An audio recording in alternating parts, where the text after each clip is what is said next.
Hello everyone and welcome to my channel. আমি আবার চলে এসেছি হ্যারি পটার এবং তার দুই বন্ধু হারমেনি এবং রনকে নিয়ে। এবারে তারা কি করছে, এবারে যে পার্ট 3 এর নাম হচ্ছে প্রিজনার্স অফ অ্যাজকাবান। প্রিজনার্স অফ অ্যাজকাবানে আমরা যেটা দেখতে পাই যে যথারীতি সামার ভ্যাকেশনে হ্যারি তার আঙ্কেল আন্টির সঙ্গে আছে এবং তাদের বাড়িতে একজন গেস্ট আসে। সেই গেস্ট হ্যারির বাবা মাকে নিয়ে খুব বাজে কিছু কথা বলে, তাই জন্য হ্যারি রেগে মেগে বাড়ি থেকে বেরিয়ে যায়। বাড়ি থেকে বেরিয়ে যাওয়ার পরে সে রাস্তার মধ্যে কিছু একটা দেখে সে পড়ে যায়। কি দেখে পড়ে যায় সেটা আপনাদেরকে দেখে নিতে হবে। এবং সে রাস্তার মধ্যে পড়ে যায়, তার সামনে একটা ট্রিপল ডেকার বাস চলে আসে। একটা জিনিস খেয়াল করে দেখবেন যে হ্যারি যখনই হগওয়ার্টসে যেতে যায় তখন তার মানে জার্নির পথটা কিন্তু অন্যরকম হয়ে যায় কিছু না কিছু ভাবে। যেমন দেখুন, প্রথমবার যখন হগওয়ার্টসে গেল তখন ট্রেন থেকে নেমে, যেহেতু রাত হয়ে গেছিল বলে নৌকা করে সে গেল। ওই দৃশ্যটা তো দারুণভাবে পিকচারাইজ করা হয়েছে, মানে ভীষণই সুন্দর। তো সেটা হলো। এবং সেকেন্ড পার্টে আমরা দেখলাম যে যথারীতি তারা হ্যারি আর রন ট্রেন মিস করেছে। হ্যারি, রন এবং তার সঙ্গে তার উল্লু ট্রেন মিস করেছে। তো ট্রেন মিস করার পরে তারা একটা 4 হুইলার করে তারা হগওয়ার্টসে পৌঁছয়। তো এবার থার্ড পার্টে আমরা দেখতে পাচ্ছি তাহলে কি তারা ট্রিপল ডেকারে করে যাচ্ছে? না না, ট্রিপল ডেকারে যাচ্ছে না। ট্রিপল ডেকারটা খুব ইম্পর্টেন্ট। ট্রিপল ডেকার হচ্ছে এই গল্পের আসল জিনিসকে, আসল ক্যারেক্টারকে সে সামনে আনছে। সে হচ্ছে প্রিজনার্স অফ অ্যাজকাবানের মানে সিরিয়াস ব্ল্যাক। সিরিয়াস ব্ল্যাক হচ্ছে অ্যাজকাবান, যেটা জেল। তো সেখানে একজন অপরাধীকে আটক করে রাখা হয়েছিল। সে হঠাৎ জেল থেকে বেরিয়ে যায় এবং বলা হয় যে লর্ড ভলডেমর্টের সে একজন সঙ্গী ছিল। তো সেটা কিন্তু ওই ট্রিপল ডেকার বাসে উঠেই কিন্তু হ্যারি সেটা জানতে পারে, কারণ তার সামনে একজন ভদ্রলোক কাগজে বসে সেই নিউজটা সে পড়ছিল। এখানে আমি পোস্টারটাকে নিয়ে আলাদাভাবে বলতে চাই। এখানে পোস্টারটা কিন্তু সত্যি খুব সুন্দরভাবে ডিজাইন করা হয়েছে। একজন ক্রিমিনাল, যে ক্রিমিনালকে সামনে রেখে পোস্টারটাকে ডিজাইন করা হয়েছে সেটা আমার কিন্তু বেশ ভালো লেগেছে। আজকে হ্যারি পটারের মতো ওরকম একটা মানে কি বলবো, হাই রেটেড এক সিনেমা, যেটা পরপর পরপর সিরিজ এসেছিল, সেই সিনেমাতে একজন প্রিজনারকে সামনে রেখে, যেখানে হ্যারি, হারম্যানি এবং রন তিনটে বিখ্যাত চরিত্র, যে চরিত্রগুলো নেই এবং তাদেরকে বাদ দিয়ে শুধু প্রিজনার্সকে সামনে রেখে এখানে পোস্টারটাকে ডিজাইন করা হয়েছে। এই জিনিসটা কিন্তু আমার দেখতে খুবই ভালো লেগেছে। সেই জন্য প্রিজনার্স অফ আজকাবান আমার যতগুলো খণ্ড আছে হ্যারি পটারের মধ্যে, তার মধ্যে কিন্তু প্রিজনার্স অফ আজকাবান কিন্তু আমার খুব ফেভারিট। কেন ফেভারিট তারও কারণ আছে, সেটা আমি পরে বলছি। এখানে আমরা সিরিয়াস ব্ল্যাককে দেখতে পাই জেলের মধ্যে, এবং যেভাবে এই দৃশ্যটাকে দেখানো হয়েছে ব্রিলিয়ান্ট। দেখুন, এটা আমি বর্ণনা করতে পারছি না, তার কারণ হচ্ছে যে বর্ণনা করলে তো হয়েই গেল, তাহলে আপনারা রিভিজিট করবেন কি করে অ্যামাজন প্রাইমে গিয়ে হ্যারি পটার। তো যাই হোক, আমরা যেন কোথায় ছিলাম, হ্যাঁ, হ্যারি। হ্যারি এবার হ্যারির যে প্রত্যেকটা যে পার্টগুলো থাকে, প্রত্যেকটা পার্টে আমরা নতুন করে একজন করে প্রফেসরকে দেখতে পাই। এবারে যে প্রফেসরকে ইন্ট্রোডিউস করানো হয়েছে তার নাম হচ্ছে লিম্পেন। তো লিম্পেন প্রফেসর কেমন, অ্যাকচুয়ালি কেমন তিনি, তো সেটা জানার জন্য তো মানে মানুষটাকে বাইরের থেকে দেখে মনে হয় তিনি খুব মানে খুবই আর কি মজা করতে ভালোবাসেন, এবং হ্যারির সঙ্গে তার সম্পর্কটা কিন্তু ভীষণই সুন্দর। এখানে মানে এই যে এক একটা যে মানে যে চরিত্রগুলো তিনি কিরকম ভাবে স্টুডেন্টদেরকে শিক্ষা দেন, সেটা হচ্ছে যেমন হিপোগ্রিফ বলে একজন প্রফেসর আছেন, তিনি কিভাবে তার আহ, এই মানে স্টুডেন্টদেরকে তিনি শিক্ষা দিচ্ছেন, সেটা হচ্ছে নিজের ভয়কে।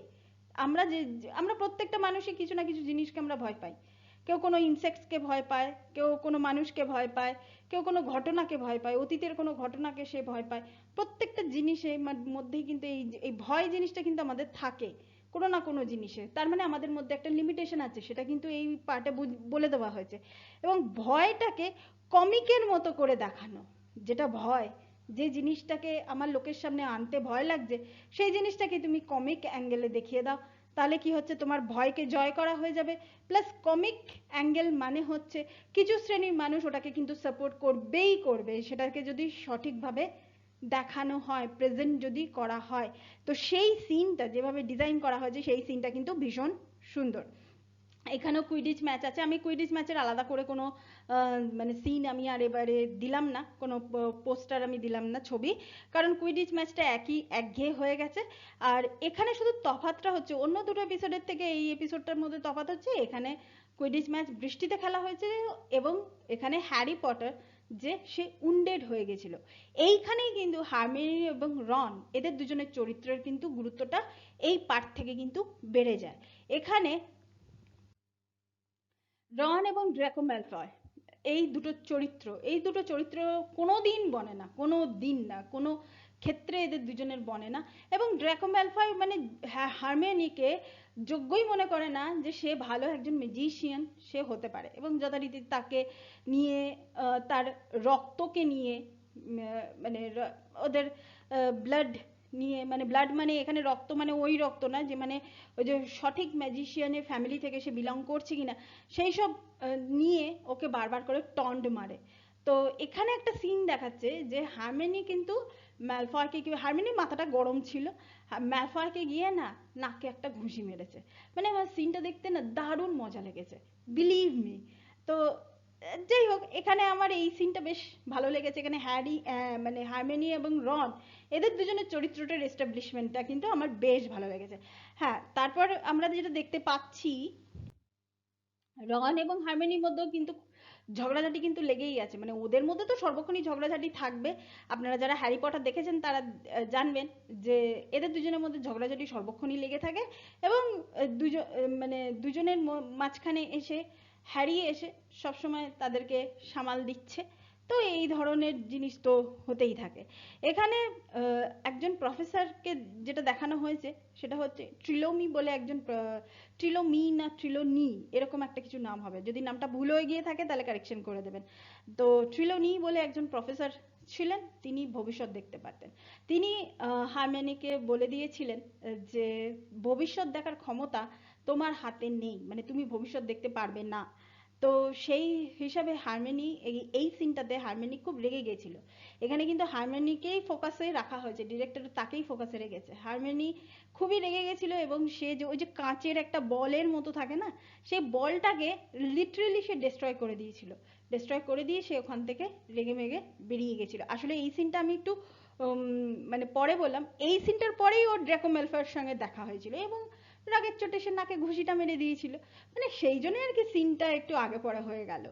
তো যাই হোক, এখানে আমরা যেটা দেখতে পাচ্ছি যে আর একটা জিনিসের ইন্ট্রোডাকশন হয়, সেই জিনিসটা তাহলে কি, সেটা হচ্ছে একটা মেশিন, সেটা হচ্ছে বা ঘড়ি, টাইম টার্নার বলে একটা ঘড়ি আছে।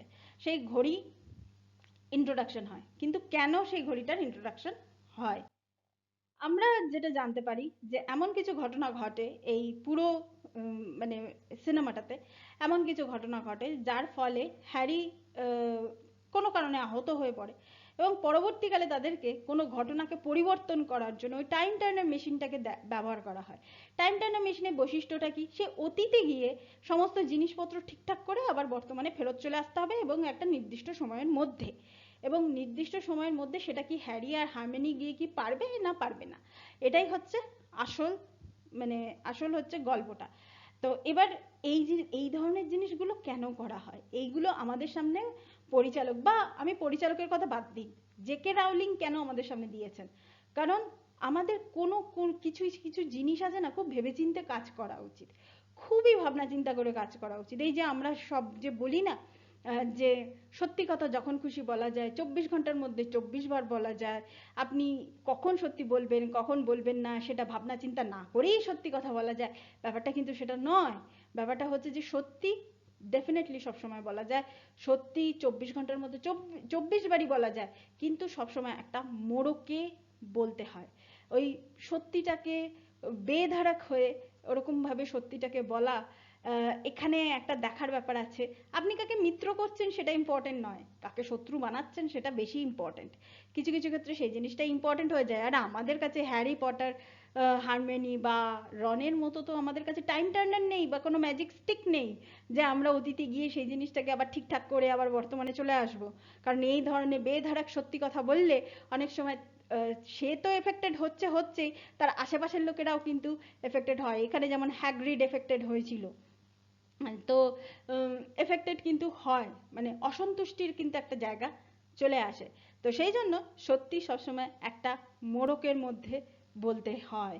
তো এটাই হচ্ছে এই মানে এই সিনেমাটা, যেটা আমি পুরোটা বলে দিলাম। পুরোটা আমি অ্যাকচুয়ালি বলিনি, আমি এই সিনেমাটা মাত্র 40% বলেছি, বাকি 60% আপনারা অ্যামাজনে গিয়ে আপনারা এটাকে রিভিজিট করুন, এনজয় করুন, এবং বিলিভ মি অন্যান্য দুটো এপিসোডের থেকে এটাতে থ্রিলড অনেক অনেক আপনি বেশি থ্রিলড হবেন। এবং থ্রিলার পোর্শন এখানে খুব ভালো, যখন টাইম টার্নার করে যখন তারা অতীতে চলে যাচ্ছে, সেখানে কি কি ভাবে সমস্ত কিছু ঠিকঠাক করছে, তো সেই জিনিসগুলো কিন্তু দেখার ব্যাপার। তবে আমি দর্শকদেরকে একটা কথা বলছি, আমাদের কাছে কিন্তু সত্যি সত্যি টাইম টার্নার নেই, আমাদের কাছে কিন্তু কোনো ম্যাজিক স্টিক নেই, কিন্তু আমাদের কাছে ম্যাজিক আছে। কি ম্যাজিক বলুন তো? আমাদের ম্যাজিকটা হচ্ছে উপস্থিত বুদ্ধি। উপস্থিত বুদ্ধি, ক্রুশাল টাইমে উপস্থিত বুদ্ধিটাকে কাজে লাগাতে হয়। তো এটাই ছিল আমার রিয়াকশন এই থার্ড পার্টটাকে নিয়ে। Thank you so much, that's all. Please keep watching and please subscribe my channel. Till then, good bye.